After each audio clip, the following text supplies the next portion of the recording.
Hello everyone, welcome back to online study on. आज हम इस वीडियो में देखेंगे इकोनॉमिक्स का जो हमारा सीरीज चल रहा है 30 स्पेशल करके, उसका सेट नंबर 10। और उम्मीद करता हूँ कि इससे पहले कि आपने बाकी के वीडियोस को ज़रूर देख रखा होगा। नहीं देखा है तो मैं आप लोगों को एक बार रिमाइंड करा दूँ कि 1 से लेकर के 5 तक के वीडियोज़ का मास्टर वीडियो मैंने दिया था जिसमें 150 क्वेश्चन थे, और आज ये 6 से लेकर के 10 तक कंप्लीट होता है तो इसका भी एक मास्टर वीडियो प्रोवाइड करा दूँगा। तो अगर आप सभी वीडियो को देखना चाहते हैं तो प्लेलिस्ट बना हुआ है, वहाँ पे जाकर के आप सारे वीडियो को एक साथ देख सकते हो। तो चलिए फिर आगे बढ़ते हैं और आज के जो भी 30 क्वेश्चन है उसको देख लेते हैं। स्वतंत्र भारत का प्रथम अंतरिम बजट जो है 1947 में प्रस्तुत किया गया था। इसे किसने प्रस्तुत किया?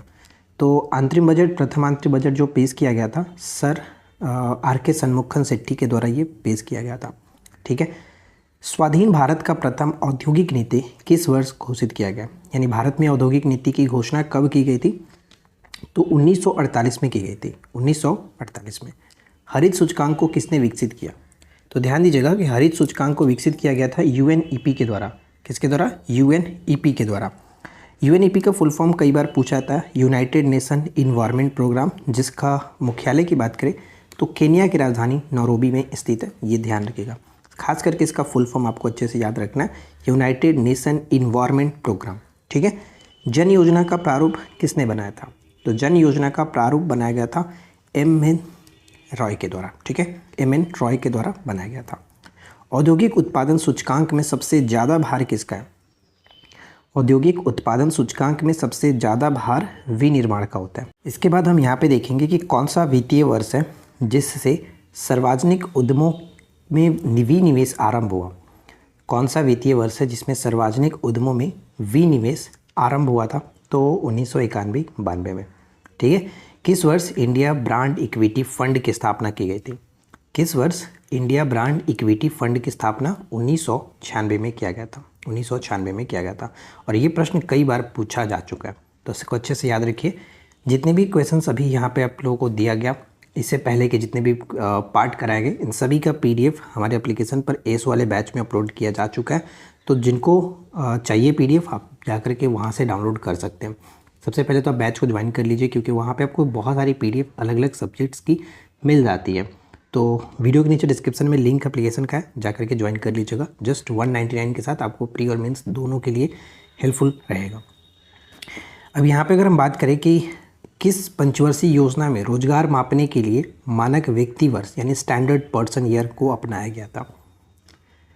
किस पंचवर्षीय योजना में रोजगार मापने के लिए मानक व्यक्ति वर्ष स्टैंडर्ड पर्सन ईयर अपनाया गया? तो 6वीं पंचवर्षीय योजना।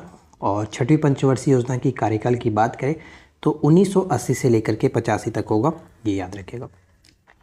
मानव विकास सूचकांक की अवधारणा किसने प्रस्तुत किया था? तो पाकिस्तान के अर्थशास्त्री महबूबुल हक ने जो कि पेश किया 1990 में। और प्रत्येक वर्ष जारी किया जाता है यूएनडीपी के द्वारा, यूनाइटेड नेशन डेवलपमेंट प्रोग्राम जो है, इसके द्वारा प्रत्येक वर्ष ह्यूमन डेवलपमेंट इंडेक्स जारी किया जाता है। ओपन कंसिस्टेंसी मॉडल किसने तैयार किया? ओपन कंसिस्टेंसी मॉडल को किसने तैयार किया था? तो ये 4थी पंचवर्षीय योजना पर आधारित मॉडल था। अशोक चंद्र तथा अलन एस मात्रे के द्वारा ये जो कि तैयार किया गया था। तो इसे याद रखिएगा। काम के बदले अनाज योजना या फिर काम के बदले अनाज कार्यक्रम जो स्टार्ट किया गया, ये 1977-78 में स्टार्ट किया गया था। 1977-78 में स्टार्ट किया गया था। नेक्स्ट आता है कि भारत में सर्वप्रथम किस राज्य में शून्य आधारित बजट तकनीक को अपनाया गया? इससे पहले मैंने आपको बताया था कि शून्य आधारित बजट सबसे पहले यूएसए में पेश किया गया, लेकिन अगर आपसे ये पूछ लिया जाए कि शून्य आधारित बजट तकनीक को भारत में किस राज्य ने सबसे पहले जो कि अपनाया गया, तो आंध्र प्रदेश में। आंध्र प्रदेश में। एक होता है सेज, कई बार पूछा जाता है सेज का फुल फॉर्म क्या होता है? तो स्पेशल इकोनॉमिक जोन होता है। विशेष आर्थिक जोन अधिनियम जो है संसद द्वारा कब पारित किया गया? तो ये 2005 में पारित किया गया था। ठीक है, 2005 में। स्वतंत्रता की पूर्व संध्या पर अर्थात 1944 से 46 के मध्य कुल राष्ट्रीय आय कितना था? तो कुल राष्ट्रीय आय अगर बात करें तो 4931 करोड़ रुपए, और प्रति व्यक्ति आय की बात करें तो 204 रुपये। देखिए, आज़ादी के समय की बात है, इसलिए ये इंपॉर्टेंट हो जाता है, तो इसे याद रखना है। नेक्स्ट कि अंग्रेजों ने किस प्रकार की आर्थिक व्यवस्था भारत में अधिरोपित किया था? अर्ध सामंतवादी व्यवस्था को जो कि अधिरोपित किया था। या फिर इसे हम कह सकते हैं सेमी फ्यूडल इकोनॉमी, अर्थात इसमें क्या होता है कि सरकार व सामंत दोनों का ही अधिकार था। ठीक है। नेक्स्ट, उत्तरी भारत में भूमि कर व्यवस्था का प्रवर्तक किसे माना जाता है? उत्तरी भारत में भूमि कर व्यवस्था का प्रवर्तक मार्टिन बर्ड को माना जाता है। और ये एकदम वीवीआई प्रश्न है, अगर आपने कई सारे पेपर्स दिए हैं तो आप सभी को पता होगा किस तरह के क्वेश्चंस पूछे जाते हैं। गतिहीन विकास का अर्थ क्या होता है? गतिहीन विकास का अर्थ क्या है? वह व्यवस्था यानी वह अर्थव्यवस्था जिसमें वास्तविक राष्ट्रीय व प्रति व्यक्ति है प्राय स्थिर रहती है। मतलब कि स्थिर रहती का मतलब हो गया कि वो मतलब गति नहीं कर रहा है, मतलब ना ही बढ़ रहा है और ना ही घट रहा है, मतलब एक कॉन्सिस्टेंसी के साथ चल रहा है, तो एक तरह की स्थिर है, तो गतिहीन मान लेते हैं, गतिहीन विकास हो रहा है। ठीक है, तो यही बात है।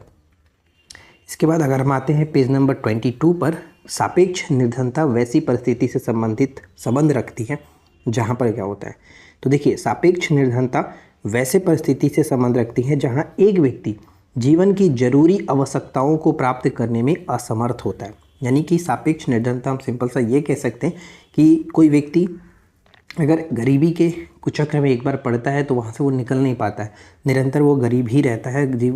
जीवन यापन की जो दिनचर्या की जो आवश्यक वस्तुएं होती हैं वो भी प्राप्त करने में जो कि असमर्थ होता है। सापेक्ष गरीबी में लोगों का जीवन स्तर को देखा जाता है। ठीक है, ये ध्यान रखिएगा। प्रच्छन्न बेरोजगारी का अर्थ क्या है? तो देखिए प्रच्छन्न बेरोजगारी का एक तो सिंपल सा अर्थ हम जानते हैं कि आवश्यकता से अधिक लोगों को काम में लगाना।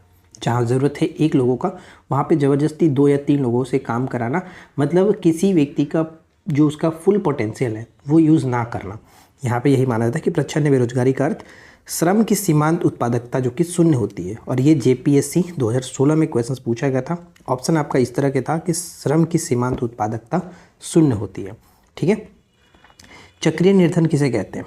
चक्रीय निर्धन किसे कहते हैं? तो जो निरंतर निर्धन और गैर निर्धन होते रहते हैं, अर्थात वह स्थिति जिसमें एक बार गरीबी की स्थिति आने के बाद वह सदा के लिए बनी रहे, यदि कोई बाहरी हस्तक्षेप ना किया जाए। ठीक है, तो चक्रीय निर्धन किसे कहते हैं? जो निरंतर निर्धन और गैर निर्धन होते रहते हैं। नेक्स्ट, राष्ट्रीय खाद्य सुरक्षा अधिनियम कब लागू किया गया था? तो ध्यान दीजिएगा, राष्ट्रीय खाद्य सुरक्षा अधिनियम 2013 में लागू किया गया था। डेट के साथ 5 जुलाई 2013 को लागू किया गया था। जवाहर रोजगार योजना आरंभ कब की गई? तो जवाहर रोजगार योजना 7वीं पंचवर्षीय योजना के दौरान लागू की गई थी 1 अप्रैल 1989 को। कभी कभी आपसे ये पूछा जा सकता है कि किन दो कार्यक्रमों को मिलाकर के जवाहर रोजगार योजना की प्रारंभ किया गया? तो राष्ट्रीय ग्रामीण रोजगार कार्यक्रम के साथ साथ ग्रामीण भूमिहीन रोजगार गारंटी कार्यक्रम, इन दोनों को मिलाकर के जवाहर रोजगार योजना आरंभ की गई थी 1 अप्रैल 1989 को। ठीक है। स्टैंड अप इंडिया स्कीम का प्रयोजन क्या है? स्टैंड अप इंडिया, तो देखिए स्टैंड अप इंडिया जो है एससी और एसटी यानी अनुसूचित जाति और जनजाति एवं महिला उद्यमियों की उद्यमिता को प्रोत्साहित करना है। ये भी इम्पॉर्टेंट है। ये सब क्वेश्चन जो कि जेपीएससी में पूछा गया वो मैंने इंक्लूड कर दिया है क्योंकि इम्पॉर्टेंट लगा। व्यय का अनुमान किस रूप में भारतीय संसद के समक्ष रखा जाता है? तो व्यय का अनुमान किस रूप में भारतीय संसद के समक्ष रखा जाता है? तो अनुदान का अनुरोध के रूप में रखा जाता है। और ये जो बात कही गई है अनुच्छेद 113 के 2 के अनुसार कहा जाता है। ठीक है। बजट के हिसाब किताब की जांच भारतीय संसद किसके द्वारा करती है? तो बजट का हिसाब किताब सार्वजनिक लेखा समिति के द्वारा करती है। और जानते हैं कि सार्वजनिक लेखा समिति एक इम्पॉर्टेंट समिति होती है जिसमें टोटल 22 सदस्य होते हैं, 15 सदस्य लोकसभा से और 7 सदस्य राज्यसभा से। और जो सार्वजनिक लेखा समिति होता है यह नियंत्रक महालेखा परीक्षक की रिपोर्ट की जांच करती है। राइट। उम्मीद करता हूं कि यहाँ तक आप वीडियो को अच्छे से वॉच कर रहे होंगे। और अगर आपको वीडियो पसंद आ रहा तो प्लीज़ वीडियो को लाइक और चैनल को सब्सक्राइब करके रखिए। इस वीडियो को ज़्यादातर लोगों के साथ शेयर करिए ताकि हमारे साथ और भी लोग जुड़ सकें। आई नो कि आप लोग शेयर तो करते ही नहीं हो, जो कि ये गलत बात है। आप लोग प्लीज़ शेयर किया करिए। नेक्स्ट है कि वार्षिक वित्तीय विवरण को संसद के दोनों सदनों के समक्ष प्रस्तुत किया जाता है किस आर्टिकल के तहत? तो वार्षिक वित्तीय विवरण जो होता है आर्टिकल 112 के तहत, अनुच्छेद 112 के तहत दोनों सदनों के समक्ष प्रस्तुत किया जाता है। भारतीय बजट का प्रणेता किसे माना जाता है? तो भारतीय बजट 1860 में जेम्स विल्सन ने जो कि सबसे पहले पेश किया था, तो 1860 में औपचारिक रूप से इसे लागू किया गया था। पाँचवीं पंचवर्षीय योजना में दो मुख्य उद्देश्य थे। पाँचवीं पंचवर्षीय योजना जो कि हम जानते हैं 1974 से लेकर के 1979 तक चला था। क्यों? क्योंकि एक वर्ष पहले इसको समाप्त किया गया था अनवरत योजना के कारण। ठीक है, 78 में अनवरत योजना स्टार्ट की गई थी 78 से 83 के लिए, तो इसको 79 में समाप्त कर दिया गया। एक वर्ष पूर्व ही समाप्त की गई, ये ध्यान रखिएगा। और दो मुख्य उद्देश्य थे, जैसे कि गरीबी उन्मूलन का नारा दिया गया था और साथ ही साथ आत्मनिर्भरता की प्राप्ति के लिए भी बात इसमें कही गई थी। ठीक है, तो कुल मिलाकर के देखा जाए तो पाँचवीं पंचवर्षीय योजना अपने आप में बहुत इंपॉर्टेंट हो जाता है। अलग अलग पेपर्स में अलग अलग टाइप में क्वेश्चंस यहाँ से पूछे जाते रहते हैं, तो इसको अच्छे से याद रखिएगा। राइट, तो इस वीडियो में इतना ही। उम्मीद करता हूँ कि वीडियो आप लोगों को पसंद आई होगी। अब मैं आपको बता दूँ कि मैं 6 से लेकर के 10 पार्ट तक का एक मास्टर वीडियो प्रोवाइड करा दूंगा, जिसमें आपको मतलब पाँचों सेट को मिला करके एक वीडियो रहेगा, तो आप आराम से उसको वॉच कर लेना रिवीजन के पर्पज़ से।